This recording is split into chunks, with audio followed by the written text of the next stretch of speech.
We're just going to speak about this extraordinary phenomenon of Jews winning the Nobel and why it's so high. So there's a very famous verse in Daniel, and the verse in Daniel says that God gives wisdom to those who are wise. And it sounds like a ridiculous statement. What does it mean you give wisdom to those who are wise? Why do you need to give wisdom to those who are wise? It's one of the noble women in Rome actually asked Rabbi Akiva about this statement. She told him, how could it be that it says that God gives wisdom to those who are wise when they're wise already? And the rabbis commenting on this in the Talmud in Masechet Brachot say, what it means is that when someone appreciates wisdom, when someone has gives value to wisdom, then God places wisdom in them. But if someone doesn't appreciate wisdom, if someone doesn't have the same respect for wisdom, then it's not going to be the same way. And so when building the Mishkan, for example, it says that God gave wisdom again to those who are wise. And the idea is that once a person has an appreciation for wisdom, then you get more wisdom. There's the famous joke about the a Jewish president who's elected to be the president of the United States of America. And they come to their inauguration and their mom is there, and someone tells the mom, and she says, you must be so proud. Your son has become the first Jewish president of the United States of America. And the mom says, you should see my other son. He's a doctor, right? So there is this Jewish idea to valuing wisdom, to respecting wisdom, to appreciating wisdom. And that is something that is very much reflected in the number of Jews winning the Nobel.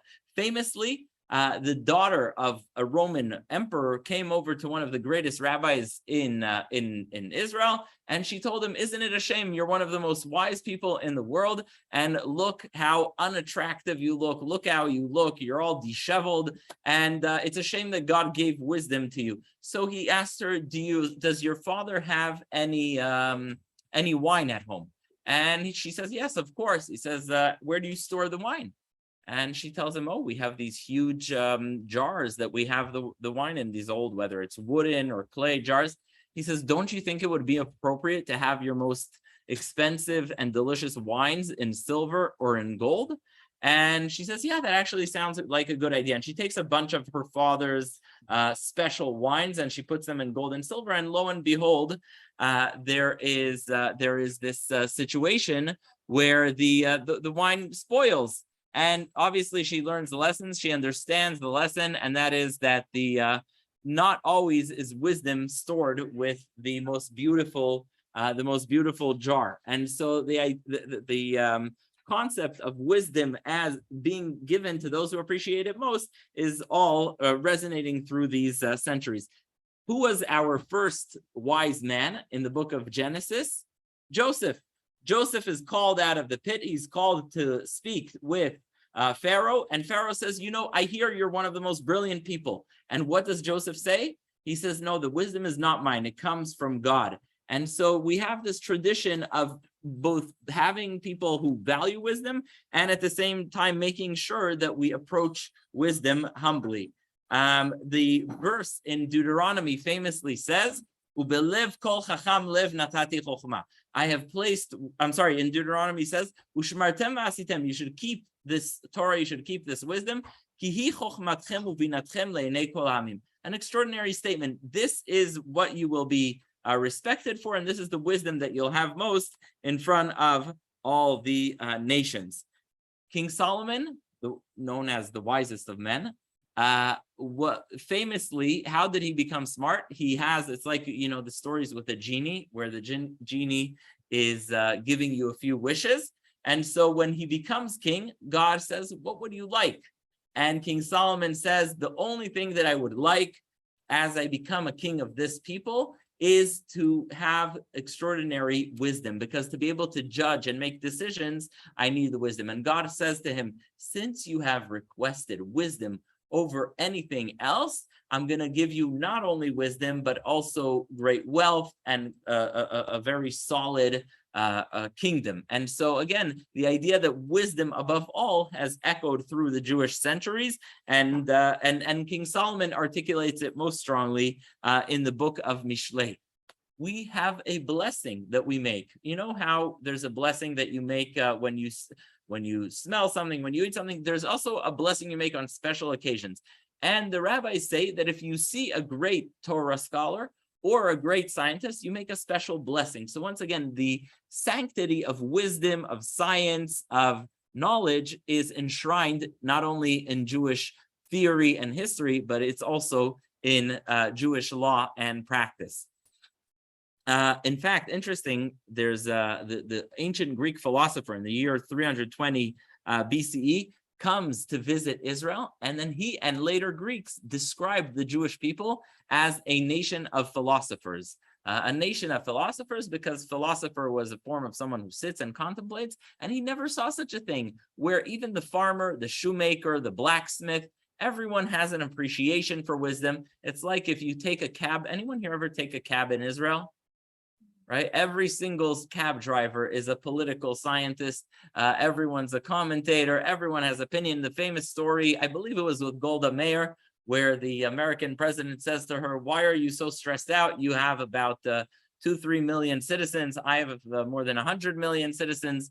And she says, "Well, you have 200 million citizens. I have 2 million presidents. Each one thinks that they're on their own." So the Jewish people are known as a nation of philosophers. So now let's get to the person, the hero of the day, Albert Einstein. I must say that throughout the preparation, something happened to me that I didn't think would happen to me. And that is, there were points that I cried, because there are so many aspects to Albert Einstein and to who he was that get lost in the discussion about him as a great scientist. There are so many things that get lost when we speak about Albert Einstein as a celebrity. He's the first celebrity scientist and probably still the greatest celebrity scientist to this day. Hundreds of books written about him, children's posters, books.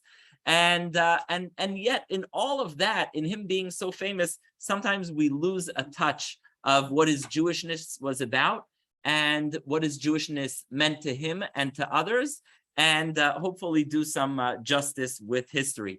Einstein is the ultimate universalist, literally, right? He tells us the secrets of the universe, but he's also the ultimate particular Jew who will not shy away from showing his Jewishness. Unlike many Jewish scientists in his time who were, in his day and age and equals of his in the sense of their upbringing, were not as proud as he was. And so it's just important to speak a bit about that Jewishness. Rabbi Sachs used to always say, non-Jews are proud of Jews who are proud of their Judaism, and non-Jews are embarrassed of Jews who are embarrassed of their Judaism.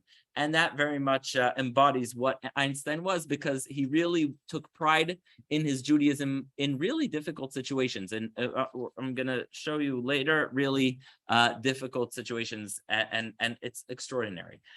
So let's start with his childhood. Albert Einstein is born in the year 1867 in a city called Ulm, Germany. He gets lucky at the age of 5 and he gets sick. He stays home. And while he's home, he's bored. There's no TV or anything like that. And his father buys him a little toy, a compass. And this compass changes the world, because Albert Einstein, as a kid, looks at it and tries to understand what is behind the ability of the compass to always point north. And that's when he starts thinking about big questions like gravity and direction and physics. And really, this gift that he had at the age of 5 really changes everything in terms of who he was. And it's also what distinguishes him as a scientist. Albert Einstein is a combination of both a genius and a simpleton. He's one of the only scientists who explains things to you in parables, in terms that you can easily understand. He's the only scientist who takes tchotchkes, little toys, and he just plays with them. His greatest discovery by far, relativity, was that, does anyone know how it was discovered, when it was discovered? He's driving, I hate to be a spoiler, because we're going to see more about this later, but he's riding the bus in Bern, Switzerland, and he's looking at the tower. There's a tower with a clock in the city in Switzerland, and he starts asking himself, what would happen if I, in this bus, would keep my eyes on the clock tower in Bern and then start traveling at the speed of light. And that's where he comes to his discovery about how time would affect him differently in space versus on Earth. And so he's very on the one hand, he thinks of extraordinarily abstract ideas, some of which are just in science fiction to just this day. But on the other hand, he's very practical. He's very material. Starting at age 5, he's playing with that compass, and that really forms his future. It's very interesting that his religious upbringing. So Einstein's parents were not particularly religious or affiliated or observant. They actually sent him to a Catholic school. But they send him to a Catholic school, but two interesting things shape his childhood. One is there's a law in Bavaria that says that every single child has to receive religious education in their religion. Now, they were not particularly Orthodox, but they were not Christian. And so Einstein's parents have to hire him sort of a bar mitzvah tutor, a tutor that's going to learn with him. And it's that time that Einstein is actually devoutly religious. He even writes poems about God, and he's a very spiritual child. This is at the age of 10. Einstein is a very spiritual child, and this tutoring makes him, he's almost Orthodox. He's almost there. But interestingly, one of the things that end up taking him off once he already joins, becomes pretty religious, is he starts reading more and more. And it actually has an interesting point. He reads a book of Euclid, the great Greek mathematician, and he reads a work about reconciling science and religion. And he's not convinced. And that's when he loses some of his interest in religion. It's interesting. It's an interesting lesson because sometimes people try and get into discussions of reconciling certain parts of religion with certain parts of science, and sometimes people will give shallow explanations to really difficult questions. And it's just an example how sometimes a shallow explanation that's not really well-grounded can end up doing more harm than good. And that's what happens in the case of Einstein. He's reading up on things and he's like, no, this is not a good explanation. And that's when he loses interest. Interestingly, I don't know if any of you have heard of this custom, but in the olden days in yeshivas in Europe, you would not sleep in a dormitory. You would pay a family and you would live with them. This was not only in yeshiva, it was called Essen Tag. It was also in medical school. And so there's a medical student who's living with Einstein's family. They needed the cash. We'll see his father was not the greatest businessman. And the family did go through some financial hardships. And there's a medical student that's living in his house just because he's renting a room from his parents. And this medical student, it's interesting, the name of the student is Max Talmud. And he brings home all these science magazines. And that's also another thing that shapes the childhood of young Albert. And he starts reading these science magazines that belong to the Max Talmud, who's dorming in his house. And that really gets him into religion. So it's just an interesting way to see how religion did affect his upbringing. But in some ways, in most ways, Einstein was much more religious than his parents. And it also shows you another very powerful lesson. Sometimes, just this is a general observation, sometimes people say about Jewish education, well, someone got a Jewish education, but later on they dropped out, they left religion for some time. And a very poignant point is that you never know when Jewish education is going to hit. You never know when, someone goes to shul, they say, oh, well, he only went Rosh Hashanah Yom Kippur.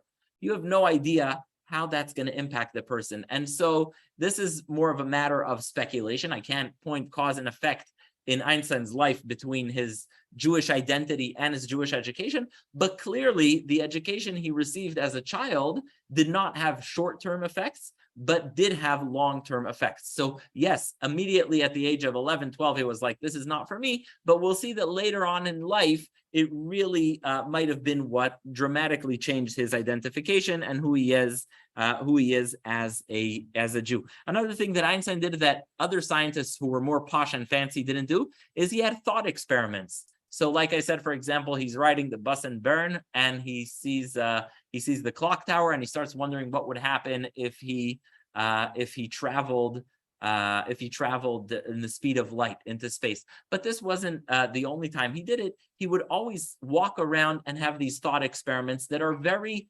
unscientific, meaning he would, ride a bike, walk in the street, and he would always look around and ask himself, what if this happened differently?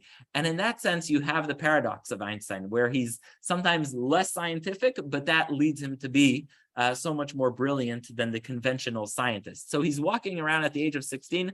I don't know if any of you have seen ever someone pacing around deep in thought, but that's what he would do. He would walk outside and he would think to himself, well, what if we did this or that? Not necessarily in front of a book or sketching a paper, but just, doing thought experiments on his own. Due to his family's financial difficulties, the Einstein family, or by the way, as it was pronounced correctly, I guess, it was Einstein. The way they say it in Israel is Einstein. The family leaves Germany. His father sells his business, and they make several moves, and eventually he ends up in Italy and then Switzerland. In Switzerland, Einstein gets accepted to the Polytechnique in Switzerland, and he says they say how Einstein wasn't a great student. He was a great student at what he liked. So he got a terrible grade, I think less than a 50 in French, but that doesn't mean he was bad at math. He just was not great at the things he didn't take interest in. And so in school, there are several of his teachers who make really derisive comments about him. And so much so that he says, if you're ever feeling like you're having a hard day, Albert Einstein says, about himself at this time, it would have been better if I wouldn't been born, and I'm just a burden on my family. In fact, Einstein's parents die thinking that he's not really that great. They don't live to what we call, I guess, nachas. They didn't live to see him succeed, and really in those days he wasn't great. And because he didn't take great interest in the subjects that didn't interest him, he doesn't end up getting a great job upon graduation, which is when he famously takes a job as a clerk. He's a bureaucrat. He gets a job in Bern, not as an academic, but as a bureaucrat. I don't want to be condescending, but like a third-rate bureaucrat in a invention, in a patent office. And he's basically, back to the word tchotchkes, and he's reviewing tchotchkes. He's looking at different inventions, and he's seeing if there's anything that's intellectual property and unique about it, and that's what he's doing. But having this good job helped him because he had a lot of free time on his hand. And this is really when he writes his greatest papers. In fact, 1905 is called the Year of Miracles. Why is it called the Year of Miracles? Because this is when Einstein writes 3 of his greatest papers. This is before he gets any advanced recognition. He's a simple guy, but thank God the person who received the papers, the editor of the publication, the scientific publication, recognizes the greatness of it. And this is in 1905 when he comes out with a theory of relativity, with quantum physics and many other things that really change the world as we know it. In fact, if you want to think about how much Einstein has changed your life, think about things like GPS, space travel, lasers, fiber optic networks. All these things would not exist in our life without Albert Einstein. And so if you really look, it's hard to imagine what this world would look without him. Basically, a lot of the most basic things that we see are based on those theories that he presented in 1905 in the Year of Miracles, which is when he, presented this extraordinary number of papers. So yeah, that's the year of his discovery, and that's when he starts getting more and more international recognition. Interestingly, we say Albert Einstein and the Nobel. Albert Einstein actually got a Nobel in a way that's less than what he deserved. meaning he didn't get the Nobel Prize for one of his biggest discoveries. It was one of his less significant discoveries, and it's one of these that really got him the Nobel. Now, why did I say that there were sometimes that I cried when I was preparing this lecture? You look at Albert Einstein, and he's very famous. He decides that he does not want to go back to Germany. He remembers the military parades in Germany, and he says to himself, this is not a place I want to be at. He renounces his German citizenship, and he decides he's going to stay in Switzerland. However, the University of Berlin, something called the Kaiser Institute, lures him back to Germany. They say, look, the dream of every scientist. They say, you will have a full-time job, full pay, and you won't have to do anything. You can just sit and do all the research you want. We just want you to be here. And so eventually Einstein returns to Berlin. Meanwhile, Jews in Eastern Europe are being pogromed. The conditions are terrible. And Einstein uses his influence already in 1920 to make sure that Jews from Eastern Europe are getting academic positions in Germany, that they're getting visas, because he wants to help refugees fleeing. We're going to see that throughout his life, Einstein did something extraordinary in trying to make sure that Jews who needed refuge always had that. So that's something he's doing already in as early as 1920. In 1921, and I feel, by the way, very special saying this right here. You're going to hear in a moment why. In 1921, Einstein goes to visit the United States of America, our own United States of America. And it's extraordinary because he's already very famous at this point. And why do I say I feel very special saying this here? Because one of his biggest visits was to the Armory. Has anyone ever heard of the Armory? On 67th Street. What year was that? 1921. 1921, he comes to the Armory, and he comes together with Chaim Weizmann, his good friend, and he comes to speak there. Now, it looks like a lot of you know what that building looks like, and 8,000 Jews crowd inside to hear Weizmann and maybe Einstein say one sentence, and 3,000 people stand outside. So just imagine what that would look like right here. So by then he's an international celebrity, and everyone wants to see him. People greet him already as he's coming off the boat, and not everyone's happy to see him. Who's not happy to see him? Believe it or not, many in the established American Jewish community were not excited. They considered him, I don't know why, honestly, but they considered him an Ostjud, a Jew of the East, which was the ultimate curse among German Jews. He was a Jew more associated with Eastern Europe, that they considered less acculturated, less assimilated, and they were not happy about it. In fact, Louis Brandeis and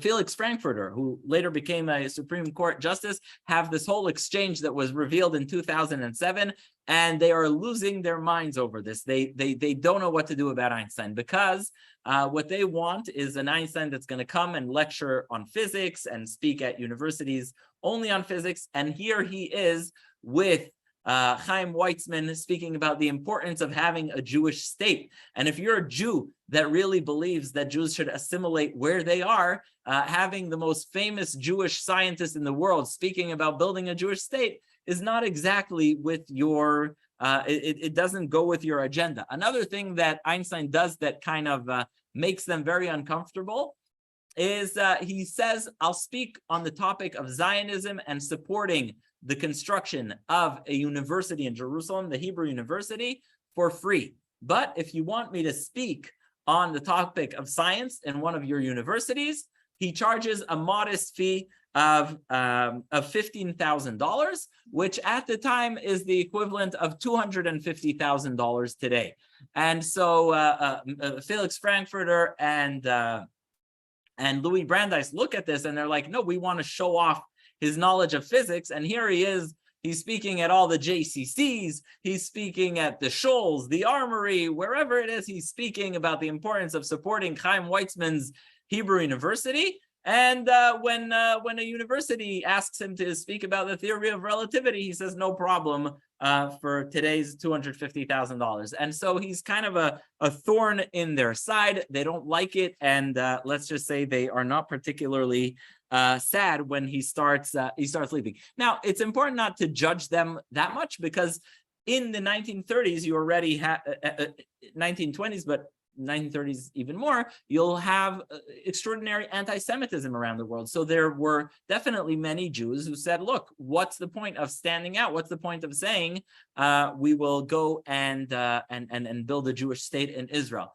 It's also important to note that this really distinguishes Einstein, because here he is from a German Jewish family with no major Jewish affiliation, no religious affiliation. He doesn't even believe in organized religion. He's a universalist, a pacifist, an anti-nationalist, and yet he's a devout Zionist who believes in the right of the Jewish people to return. In fact, this is a topic that many historians and intellectuals struggle with. How could it be? The man who renounced his German citizenship early, very early, because of the nationalism there, is here running around advocating for a Jewish national home.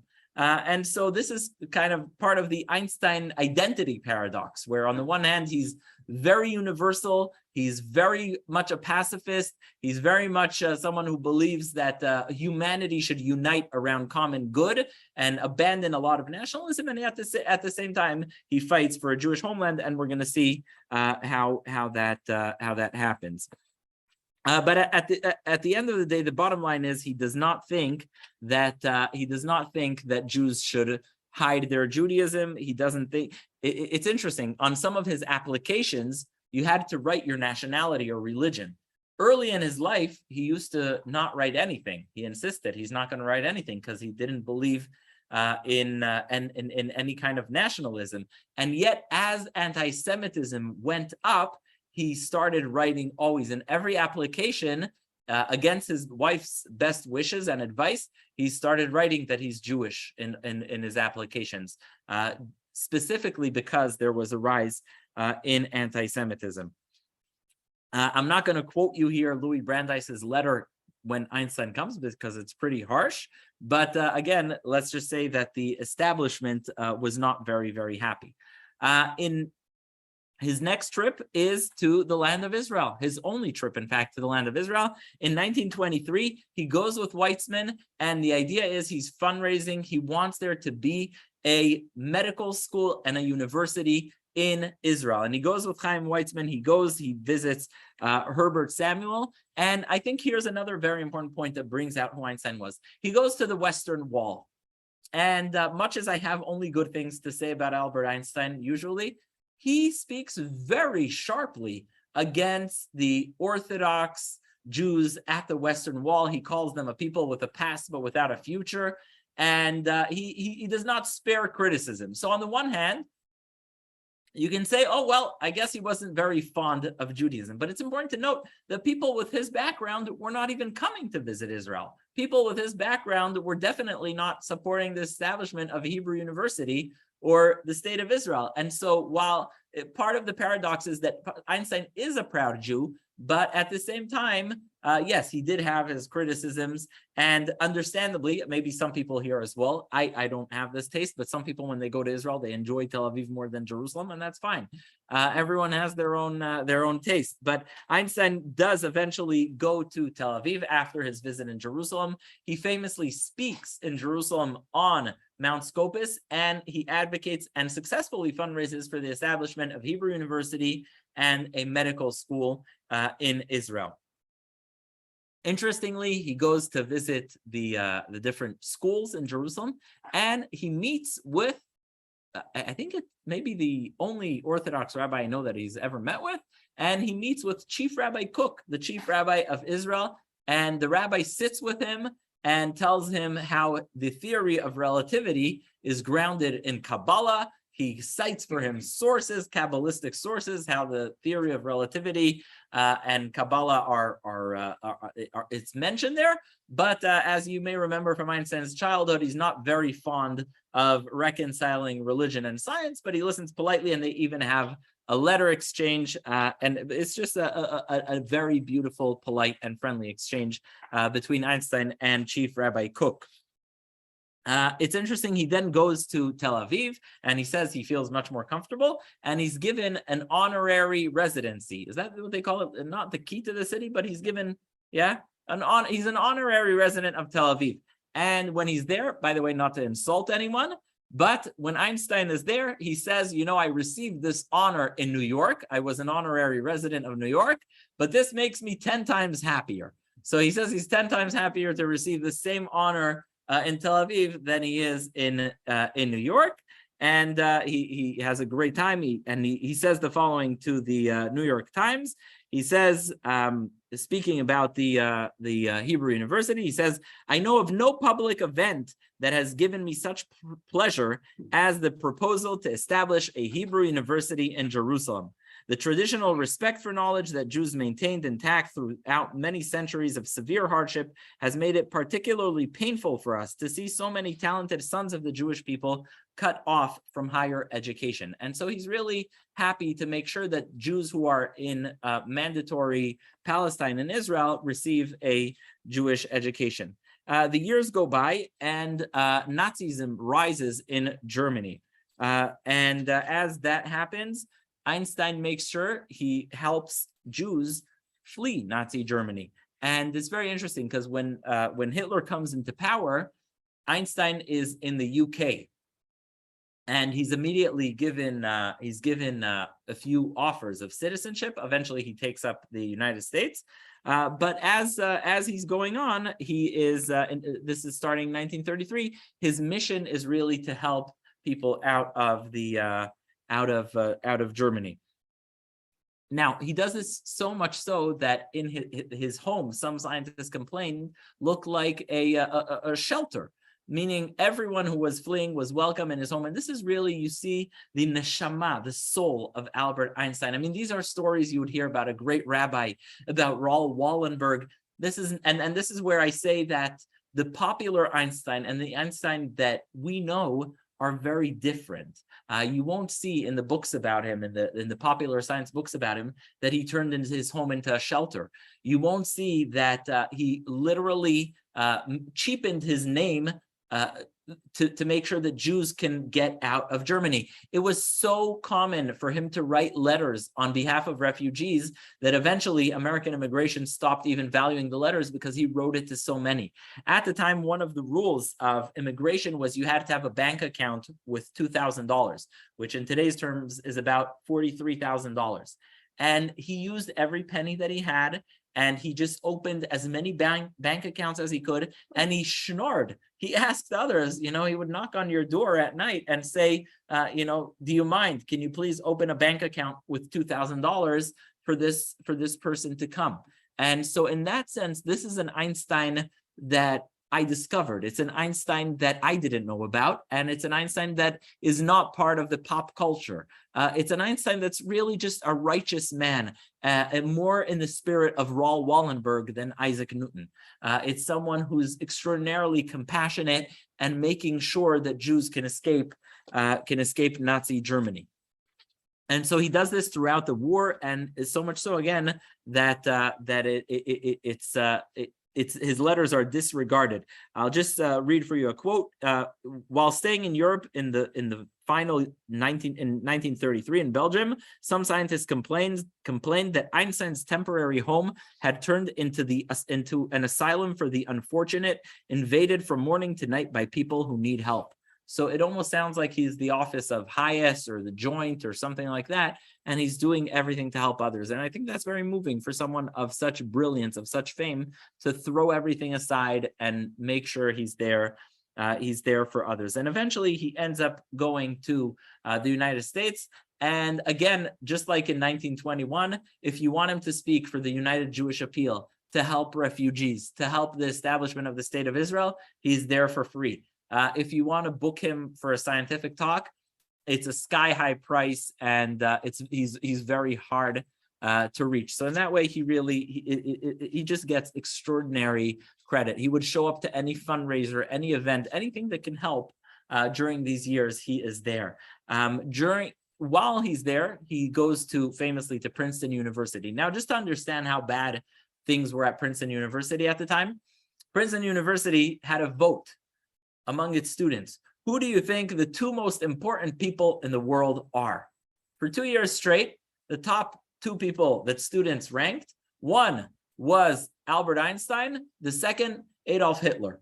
The students there was a quota on Jews. It had to be less than 5%. So in a class of 750 men, you would have 25 Jewish students. And so, the students there are specifically the greatest living person.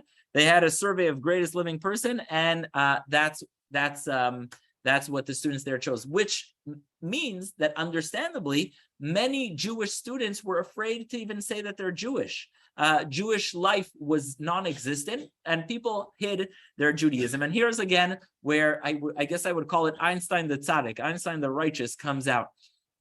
He helps establish the Jewish Student Union at Princeton University, which at the time is very waspy and not friendly to Jews. And, there's all this discussion. Was Einstein, did he believe in God? How much did he believe in God? What did he believe in? He was the first one not only to establish the Jewish Students' Union, but he attends their Friday night Shabbat service, the first Friday night Shabbat service. So, believe, didn't believe, he's the one who really made sure that Jews felt comfortable being who they are openly. Not only that, during the years of the war, many of the students were sent off with the military to participate in World War II, but those who remained there, he stayed with them, and he does a Passover Seder with them. And he's not lecturing, and he's not doing anything. He's participating in the Seder. He's reading the Haggadah. There's a great interview with one of the students who's still alive, how it was. And that's what he does. He sits with them, and he gives them life. Because imagine being a student on such a hostile campus and being afraid to even say you're Jewish while, Nazism was on the rise in Europe. But it's important to remember, right over here on 85th Street was the headquarters of the German Bund, which had millions of members. It wasn't a foreign concept. It was right here in front of KJ, you had the German Bund. And so he, in the face of that, defies it and establishes a Jewish student union. And so it's just something that's very, very important. And throughout his career, Einstein takes extremely courageous positions. He is not silent, he's not quiet, and he doesn't care to do it. And he says, there's a quote from him, what the individual can do is to give a fine example and have the courage to firmly uphold ethical convictions in a society of cynics. And that's exactly what he did. From Joseph Stalin to Joseph McCarthy, Einstein had no problem denouncing the two of those. He spoke out against the Jim Crow laws in places that it was unpopular, and he spoke up for Jewish life when other more established German Jews or just Jews in America were really uncomfortable for him to be so openly Jewish. Now, one thing that you do see where there's criticism of Einstein is the nuclear bomb. And it's interesting, there's a few misconceptions about that. First, without getting to the decision of, what was behind the American decision to drop a nuclear bomb on Japan, it's important to note the famous letter that was written to President Roosevelt about establishing the Manhattan Project was actually not written by Einstein. It was written by another Jewish scientist, Leo Szilard, and he asked Einstein if he should sign it. If he could sign it. And indeed, Albert Einstein signed it, but he didn't write the letter. He definitely wasn't involved in the bomb aspect of nuclear discovery. And what he did know for a fact is that Germany was working on building a nuclear bomb as well. So knowing what he knew about Germany, he was not going to sit on the sidelines when he knew that that Germany might be getting a nuclear bomb as well. So it's interesting and important to contrast people. Sometimes people today judge people based on different standards of a different time and place. Fritz Haber was a contemporary of Einstein. He even helped, they were close friends. He helped him through Einstein's rocky marital life. And Fritz Haber, in fact, was a Jew who won a Nobel Prize, but I would never speak about him. Why? because he should have gotten the opposite of a Nobel Prize. He's a Jew who was very close with Einstein, and he converted to Christianity. He was ashamed of his Judaism, and he invented many chemical fertilizers that were used for agriculture. But later, he, in World War I, advocated for using them as chemical warfare. He's the father of modern chemical warfare, which later led Germany to many other atrocities. And so Fritz Haber was a close colleague and friend of Einstein, very close, intimate, personal friend. And so Einstein knew what Germany is capable of, and he's seen, what happened in World War I, and he was not going to let Germany get a nuclear weapon before the war took place. Once the war is over, there's a beautiful story by a rabbi from Jersey City, Rabbi Robert Marcus. Rabbi Robert Marcus arrives in Buchenwald, where there's a young Elie Wiesel, but also many, many others, who, by the way, we'll speak about next week, and young Elie Wiesel and many, many Jews who are in really terrible situation. And I think more than any discussion of Einstein and science and religion, reading this statement of Einstein about what religion is deeply moving. He wrote to this rabbi. So the rabbis, imagine this rabbi is there and he's taking care of all these kids in Buchenwald who have lost everything. He's looking at families who, not even families, individuals who lost every possible thing. And this rabbi, Robert Marcus from New Jersey, writes to Albert Einstein about what do you say to someone who lost this much? What do you say to people who have lost so much? And Einstein writes, a human being is part of a whole, called by us the universe, a part limited in time and space. He experiences himself, his thoughts, and his feelings as something separate from the rest, a kind of optical delusion of his consciousness. The striving to free oneself from this delusion is the one issue of true religion. And that is the idea that we, when we live sometimes on our own, sometimes we think of ourselves as completely isolated, as separate. And the role of religion is to reconnect us to those around us and to the universe. And I thought that's a beautiful statement by Einstein on what he thought the role of religion was, and also words of comfort that he provided to those who survived the Holocaust, to remember that no matter what happens, they are not isolated completely, and they are still part of a greater good. Finally, in 1945, Albert Einstein writes to his, I guess not a friend, but someone that he might have known, Dr. Belkin in Yeshiva University, who happens to be from the town of Radin, which is a town where my family lived. And he says, I hear that you are talking about the possibility of opening a medical school. And I think that's a great idea. You should go forward with it. And Dr. Belkin has a whole back and forth with him. And he says to him, you know what, we'd like to open a medical school and we would like to name it for you. And indeed, a few years later, they opened the Albert Einstein Medical School. I'm sure everyone heard about it in the Bronx. And this was also very much inspired, enabled, and pushed forward by Albert Einstein. Now, another irony is that considering how some of his early relationship with Louis Brandeis was, Albert Einstein in 1946 pushes for the establishment of another Jewish university, the Brandeis University. And the idea was that universities had quotas against Jews, very harsh quotas, and many Jewish students were embarrassed to say that they are Jewish. And so the idea was to have these schools that would have no quotas against Jews. They would be equal opportunity places for Jews as well. And obviously they would accept others too. And so it's important to understand that much of our life in America as Jews has been shaped by Albert Einstein. A lot of people say, oh, well, American Jewry was only able to live as proud Jews after this happened or that happened. This rabbi came, that rabbi came. It's important to note that Albert Einstein, even though he had no religious affiliation whatsoever, was at the forefront of making sure that American Jews and Jews around the world can live proudly and openly as Jews. And he didn't care what it would cost him. He didn't care that none of his colleagues were behaving the way he behaved. He just cared to do what is right, and he was there for every Jew. He was there to fight for every single Jew in ways that sometimes are reserved to those who we regard as righteous, as Raoul Wallenbergs, as great rabbis. But he had that side. He had that side of just letting schleppers and refugees crash his couch, live in his house, and he would open for bank accounts for people and whatever it may be. And he was there. So one final episode in his life, actually two, is that in 1953, when Chaim Weizmann, the first president of Israel and his close friend, died, David Ben-Gurion invited him to be the president of Israel, and he declined, but it obviously spoke to the strong connection between him and the state of Israel.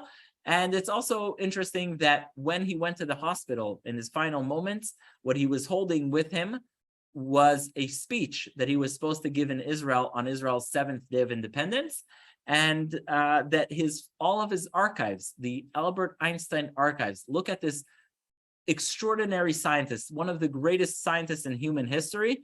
All of his archives are in Jerusalem in the Hebrew University. They're all there, and you just see this unbelievable balance between someone who was so absolutely universal, so humanistic, and so at the same time caring and dedicated to his people. On the one hand, there were sides of him that were very cold and scientific, but on the other hand, you just see his sitting there for the Seder, for Passover, with the Jewish students in Princeton, coming for a Friday night Shabbat service. You just see the Jewish heart that's in him, bubbling and there for everyone. So before we end off, if anyone wants to ask a question, I see if someone wants to ask in the chat, or if anyone has a question or a comment. Yeah. Early, he got it in 1921. And ironically, he had his family life was not as exemplary as other things. And one of the things he told his first wife, Mileva, is that in their settlement, he would give her, he said, I will get the Nobel Prize and I will give it to you. So that was one of the things, but he got it pretty early on, and he didn't get it for what he deserved it for. He got it for, I mean, he deserved it, but it was one of his less significant discoveries. But his friend who invented a lot of chemical warfare also got it. So in the case of Einstein, I would say the Nobel was even a downgrade, because it didn't recognize him for his true greatness, and at the time it was given also to others who should not have gotten it. Now, very interesting question I got here is what were his learning difficulties? So like I said, Einstein's learning difficulties were that if it wasn't his topic, he didn't really care to put much effort in it. And it's interesting, a very important lesson about delegation. A lot of the calculations that Einstein needed on the way to his discovery, he outsourced. He said, I'm not great with this type of math. Why don't I have a graduate student or someone who's working here do it? This physical experiment, or famously the one of watching a solar eclipse, I'll have someone else do that. He knew what he was good at, and he knew what he wasn't good at. But I can't diagnose him specifically, but he knew what he didn't want to do. And he was laser focused, which is an appropriate statement, I guess, for someone who led to the invention of the laser. A beautiful quote here I'm getting is Einstein said, "My relationship to the Jewish people has become my strongest human tie," and that's true. And interestingly, he said it on his first visit to New York. On his first visit to the United States, he said he's come to love Americans, but he's also come to love the Jewish people. So I think as a community, we can definitely take some credit for that and for his renewed kinship to the Jewish people. But yes, that's something that he said. All right, so I'd like to, yeah? Did he have children, and what did they achieve? So he, like I said, I don't want to elaborate on this too much, because I would say this was probably his weakest point. But in terms of being a family man, he did not excel. And he had 2 marriages, and he had children from each. But one of his sons, whose name was also Albert Einstein, later became a professor in the United States, and he was not close with him. Yeah. Do we know if later in life he became religious? There's a very beautiful picture of him with a very big yarmulke playing the organ in some. He was also he was a great musician. He was really a great musician. So, and he loved playing music. So there's a picture of him playing the organ with this huge black yarmulke in a Reform temple. But he didn't believe in organized religion. So on the one hand, you can say, well, he wasn't that religious. On the other hand, you have to see what his cohort looked like. So other people who were in his situation had his upbringing, lived in his social circles, had his circumstances, did not come even close in terms of his care, love for the Jewish people and what he did for the Jewish people. So yeah, could have he, gone to shul 3 times a day and, had all these Shabbat meals? Maybe, but it wasn't even in his cohort. I meant more a belief in God and in God creating this universe. You know what? That's a great question. I thought of it a lot, especially as a rabbi speaking about Einstein. I think the question of whether Einstein believed in God is not a question for Jews, and I'll explain why. We don't ask if Raoul Wallenberg believed in God, right? You know, Raoul Wallenberg, who saved many Jews. We don't ask that. You know why? Because it doesn't matter. Because he saved those lives. And I think that Albert Einstein, yes, it's a big question, and everyone tries to claim him. And there's this in the general space, there's this whole debate. Did he believe in, and he wrote specifically what he believed in. He was more of, he believed in the ways of Spinoza, and he believed in he definitely, it's funny. He said there was a debate during his lifetime if he's believing in God or not. He said, between the two groups, I'd rather not be called an atheist. So it wasn't clear where he fell, but he said, please don't call me an atheist. So he himself probably didn't know exactly where to place himself just because he was so complex, but he definitely did not want to be called an atheist. At the same time, again, is it for us to decide, his religious beliefs, his practice? I think that in terms of his heart for the Jewish people, his care for Jewish life, for Jews living openly, it's that I think is what matters most.